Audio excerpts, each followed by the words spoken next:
For me, I don't really have a practice or a routine that I have for alternate picking. A lot of it is in my hand position. I choke the pick off really, really shallow so there's not a lot of material sticking underneath my hand, and I also keep the pick so that it's almost parallel to the string, but not too much. Some people, when they have the pick parallel, it's harder to pick the string. I have it just a little bit turned so that it almost nudges the string over. The other thing too for me with some of the picking patterns that I have, they would just be totally inaudible if there wasn't the palm muting technique that I use myself. I like to put the bridge of my hand right here, the meat of it, right across the bridge of the pickup, I mean the bridge there, and just kind of roll it forward to dampen the strings. It's different amounts that I roll it forward to deaden the strings. Like the more that I go up there, sometimes I'll just completely choke the string off, like in Train of Consequences.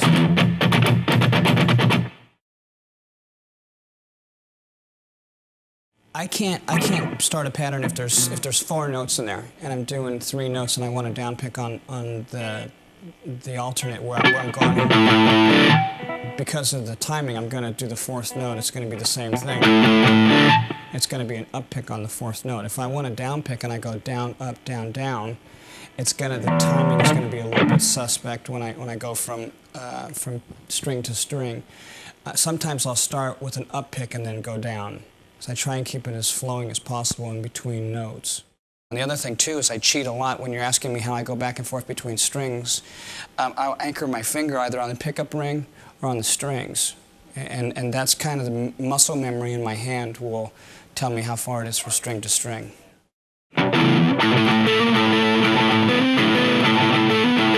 Something like that.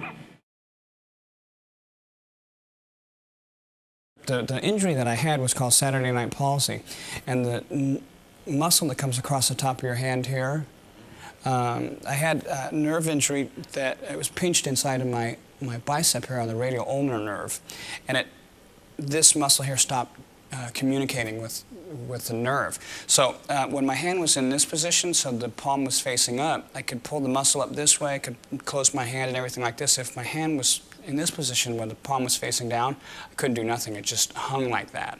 So because the guitar in this position, the palm is facing up, you would think that something could happen, and it was fine going this way, but when I had to pull my hand back down this way, I couldn't get the muscle to pull this way. So some of the things that I did when I was trying to rehabilitate my arm, and this would be, I mean, for any guitar player who's injured their arm and they think it's the end of the world, it's not. Sometimes you just have to, learn how to play again. I did a lot of physical therapy, which is a lot of stretching exercises, a lot of gripping exercises, a weird wheel that they had. It was like a mesh thing, and you just do these gripping exercises. So having said that, as the muscle came back, I just started doing basic picking patterns, all the block-headed stuff you learn in the beginning. It was just stuff like that.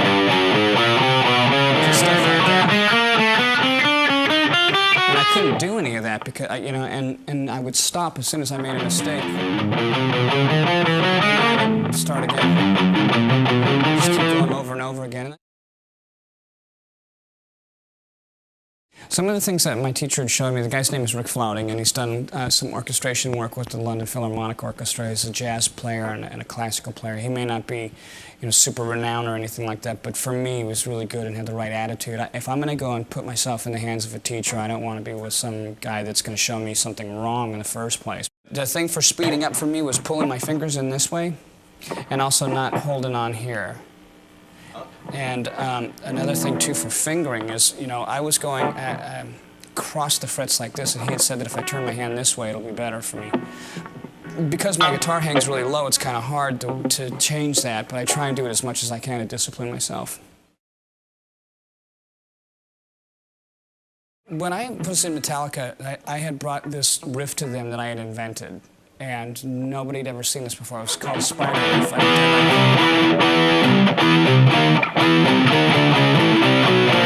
Stuff like that, because it's so much easier instead of going, because you're taking your fingers off the one string and going to the other string. There's going to be string noise. Also the timing.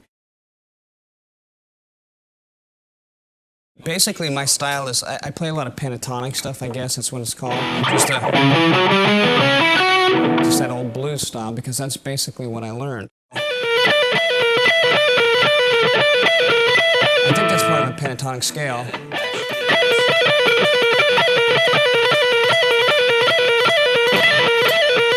And then that's basically all those scales. If I did it really slow up here.